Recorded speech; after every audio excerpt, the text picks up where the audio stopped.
சுவாமியே சரணமையப்பா. அகிலாண்ட கோடி பிரம்மாண்ட நாயகனே சரணமையப்பா. 26வது திருக்குறள் சொல்றோம் பாருங்க.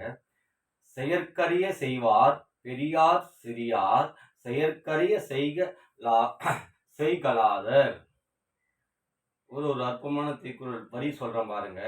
செய்வதற்கு அருமையானவற்றை செய்பவரே பெரியோர், செய்வதற்கு அறியா செயல்களை செய்ய முடியாதவர் சிறியவர். எப்படி ஒரு அர்த்த விளக்கம் பாருங்க. ஒரு விஷயத்த நல்ல செயல்களை எவன் ஒருத்தர் செய்து முடிக்கிறானோ அவன் பெரியவருக்கு சமமானவர்.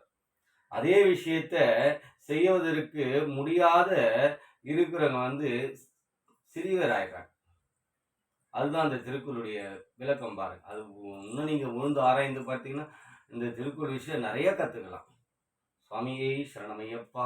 அகிலாண்ட கோடி பிரம்மாண்ட நாயகனே சரணமையப்பா.